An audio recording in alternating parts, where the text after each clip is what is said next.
Seven, six.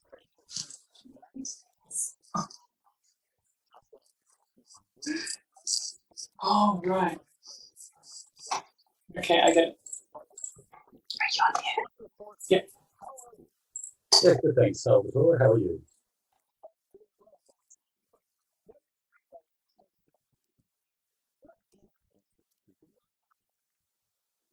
Yes, well, concept creep is a term that has been used by University of Melbourne professor Nicholas Haslam.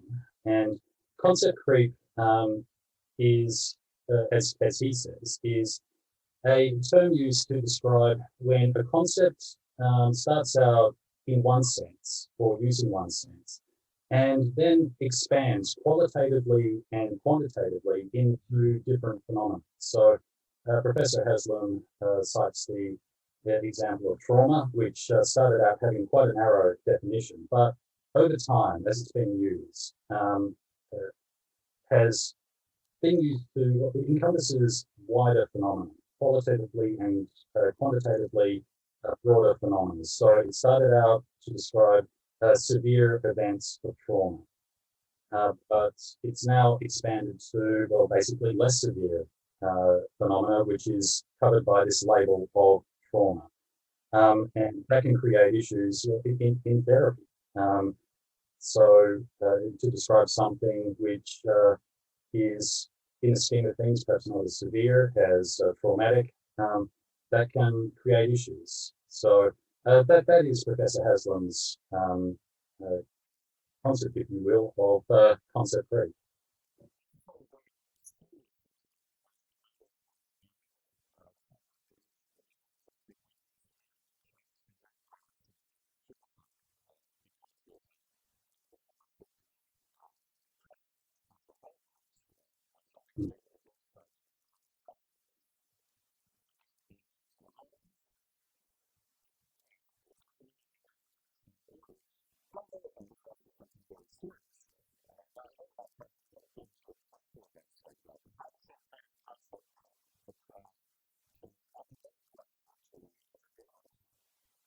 Well, I think there is a lot to be said for the notion of being clear about what's going on and what we should do about things.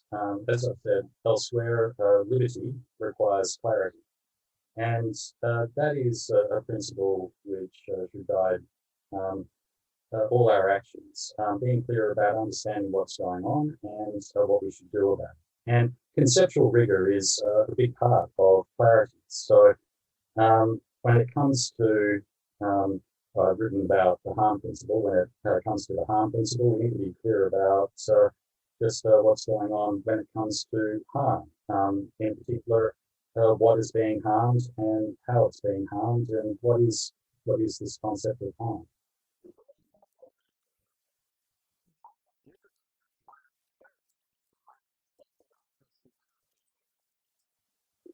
Look, in a working definition that I'm using for liberty at the moment is that liberty is principled freedom. So we have got this broad freedom to act, but we do need to act in accordance with certain principles. But if we are to act in accordance with certain principles, we need to be clear about what those principles are. What we will and want to do, what we should and shouldn't do, what we can and can't do. So we do need to be clear about these things. And so the rigorous definition of concepts or terms is an important part of that process.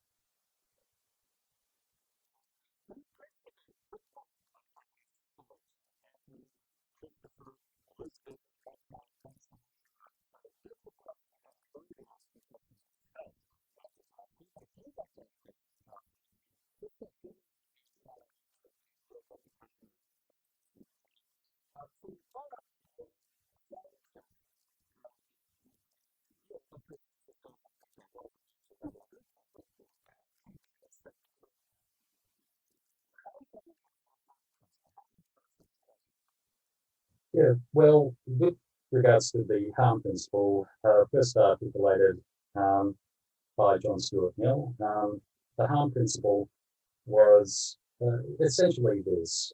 It restricts someone's liberty in order to, or restrictions on liberty rather, can only be justified if it's to prevent harm to others. Now, when it comes to conceptual rigor, let's consider harm in the sense that John Stewart Mill articulated. And Mill, it's clear from his writings in On Liberty, intended a narrow definition of harm. He meant it in the sense of physical injury. Why do we know this? Well, he speaks elsewhere in On Liberty of an expansive freedom of conscience and opinion. So it's clear that the sense in which he used harm was in that narrow sense, in preventing physical injury to others. That's the only basis for preventing someone's, or restricting rather, someone's liberty of action. But the concept of harm itself has been subject to concept creep. It's expanded with respect to the harm principle to essentially different phenomena. So there is this broader sense of harm, which entails ill effects of some description. So you can have little chances of something happening harmed.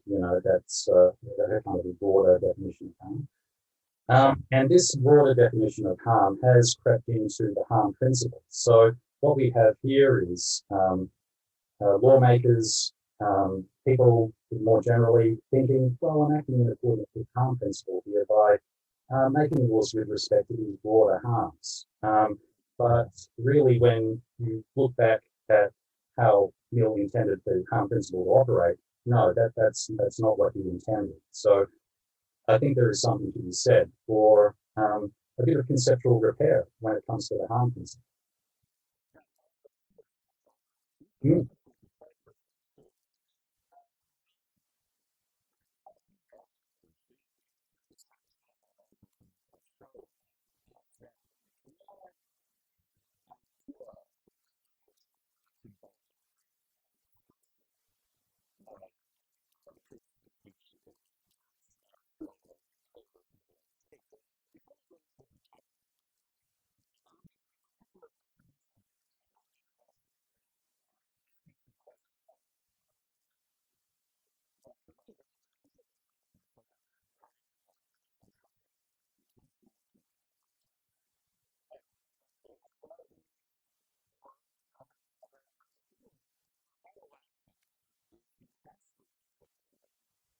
Yeah, when it comes to navigating the harm principle, I think it's useful to be clear about, well, two things. First of all, what is being harmed, and secondly, how it's being harmed. And there is this qualitative difference between, I guess, beings with the capacity for conceptual thought. Just going into what we wrote in No Offense Intended here, but humans with the capacity for conceptual thought, they shouldn't be physically harmed, as opposed to the products of that conceptual thought, namely the ideas on the other. And for humans are tangible. We can see the physical harm being caused, at least in most cases. But ideas themselves, they're intangible. And it's difficult to discern the harm to an intangible idea. It does lead, in my view, to, or it should at least, to regarding ideas, intangible ideas, is very resilient. It's quite difficult to harm them. How that relates back to defamation law, well, what is someone's reputation? It's idea about them that is held by them and also managed to the community. And yeah, the law of defamation has had to grapple with these issues of harm to reputation. And the law of defamation can be quite complex, and I think that complexity is a reflection of having to wrestle with these issues of just how has someone's reputation been harmed. It does raise difficulties.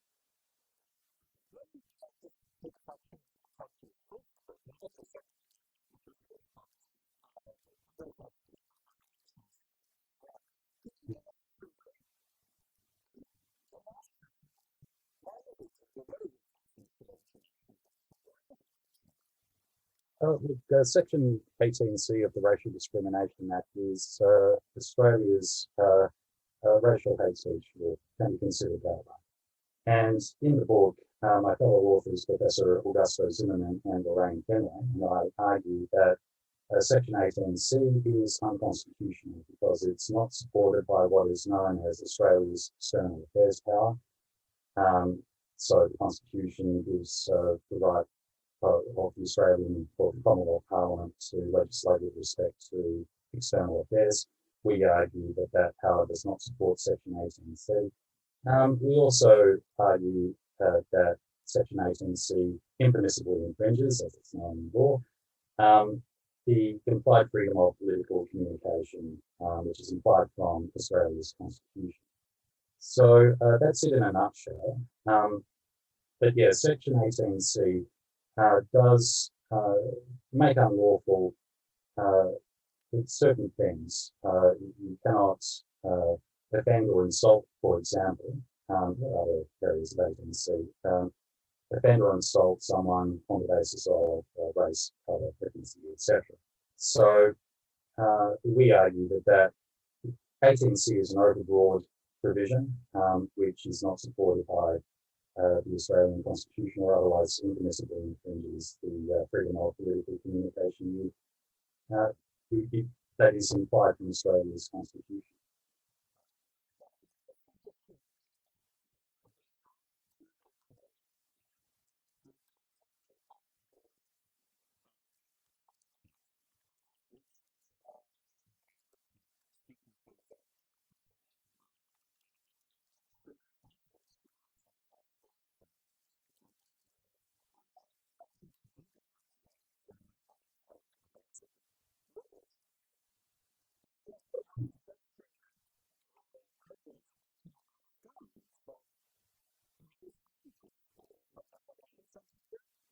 Well, Mill's harm principle has been a very influential principle of lawmaking.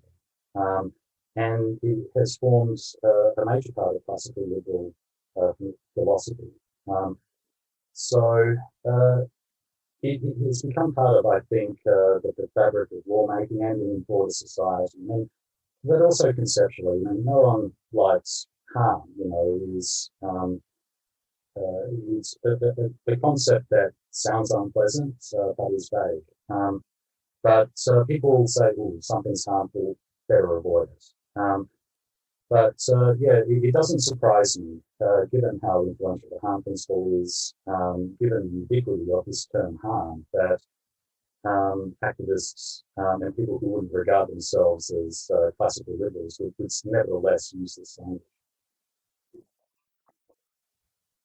Yeah, and use it in an expanded sense. Subject the term harm, which when it comes to lawmaking should be construed quite narrowly, but applied in that broader sense.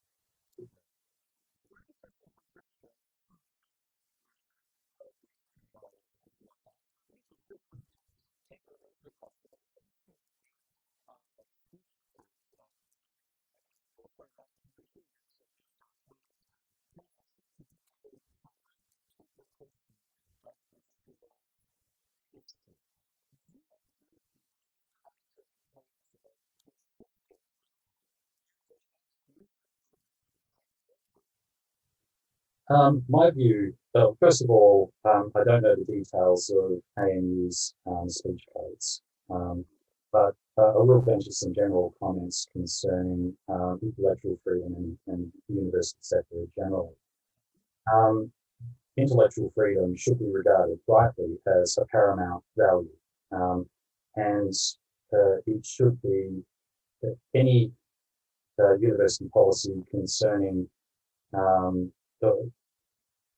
any university code of conduct should be drafted with that paramount value in mind. Universities are a place where there is going to be a contest of ideas. If you don't think a university is like that, or think that a university should be like that, then you should not be involved in the university sector. because universities have traditionally um, been about this contest of ideas. And um, certainly, uh, when it comes to well, when it comes to universities in Australia, it's this issue concerning the value placed on intellectual freedom is a hot topic at the moment. We've got the writ case going to the High Court. It'll be very interesting to see what the High Court has to say about this issue.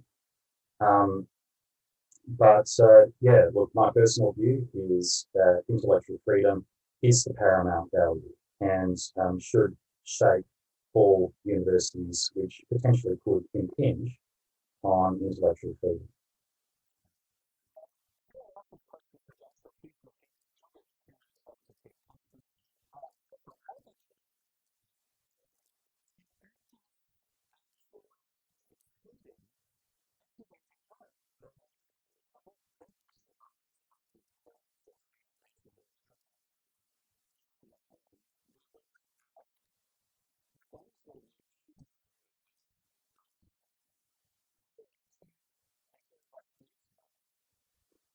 Well, this relates back to something I said earlier, that we need to be clear about what is being harmed and how it's being harmed.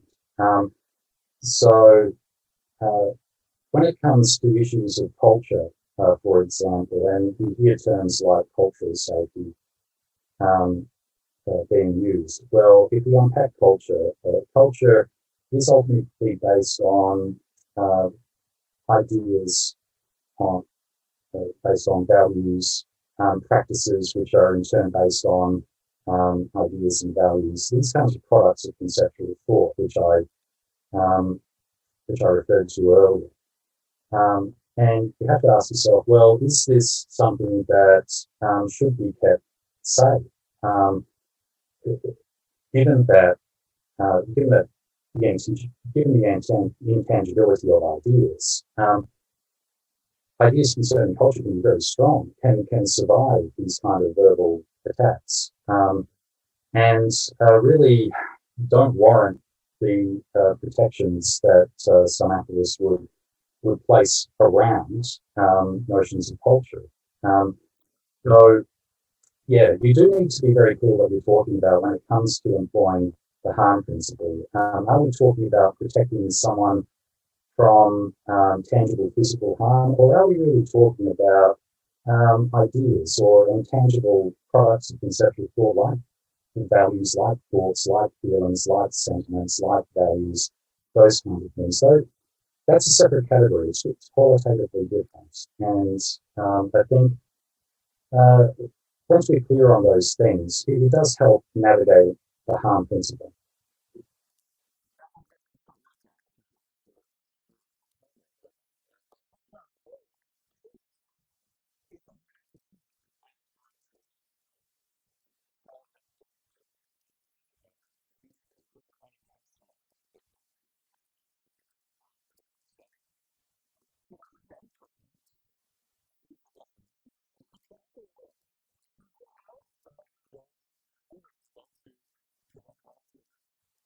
Yeah, unfortunately, I'm not in a position to give legal advice there. So, do consult a qualified lawyer. Yeah, it is an interesting issue, though.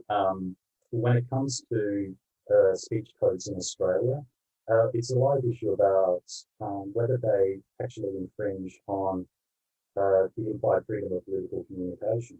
Um, because while there are some private universities in Australia, most of them are public universities, so they're creatures of statute, which give them a public dimension, which may mean that the laws they pass, bylaws they pass, including um, the codes of conduct they create, may be subject to this implied freedom. It's an interesting area.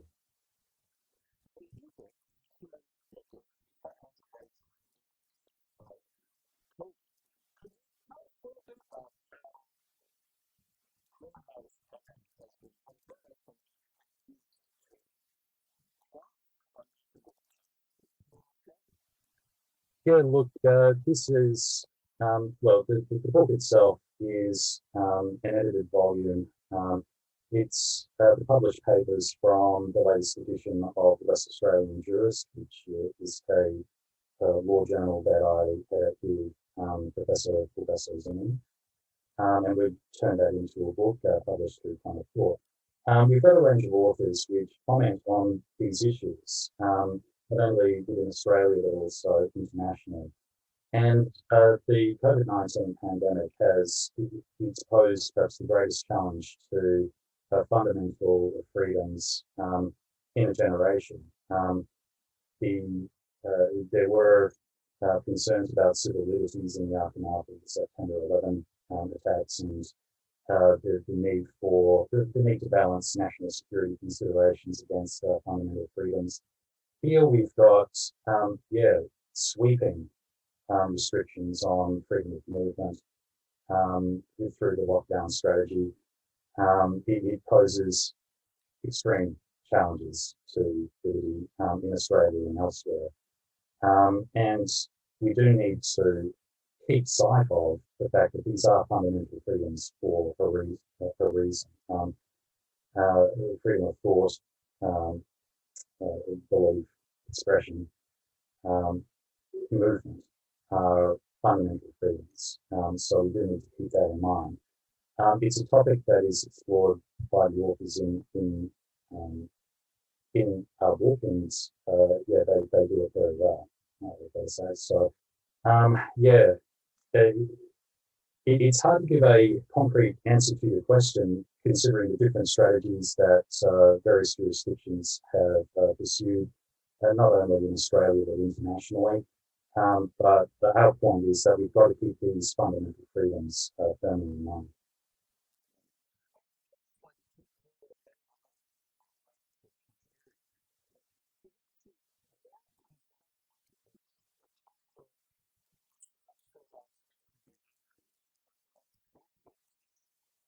Yeah,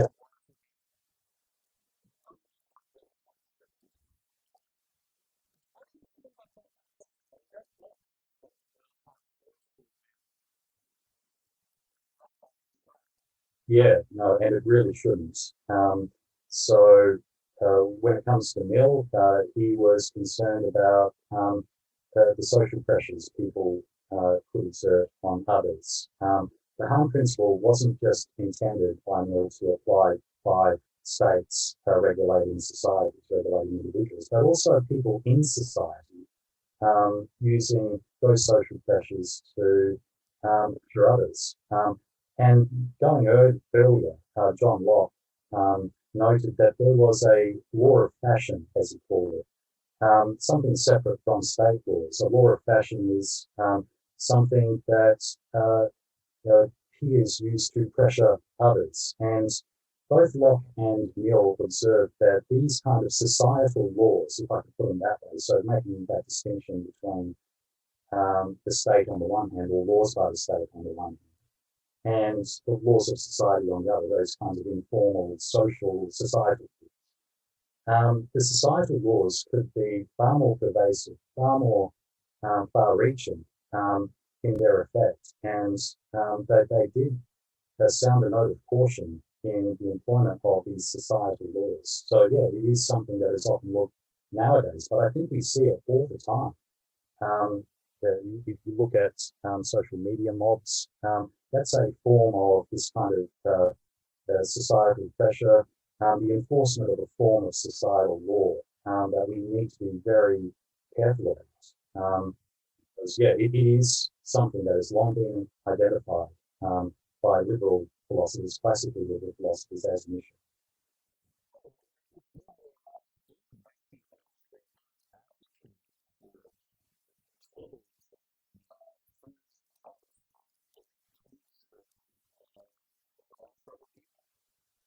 I'm of the view that Mill would probably hold fast to his harm principle. He would look at what's going on today and just say, well, this it just bears out what I was writing. Bear in mind that Mill did, on liberty, advocate for an expansive freedom of conscience and freedom of expression, an expansive freedom of opinion. And he'd support that today.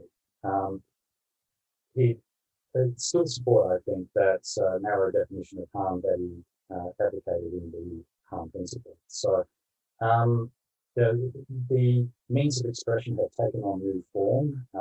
We've had this explosion in forms of social media, new ways of expressing yourself. But I think the core issues concerning freedom of expression still it still persists today. So it's an old problem manifesting itself in new forms. But I think coming back to Mill, yeah, he'd take a look at the environment today and say, no, I'm still pretty confident about that.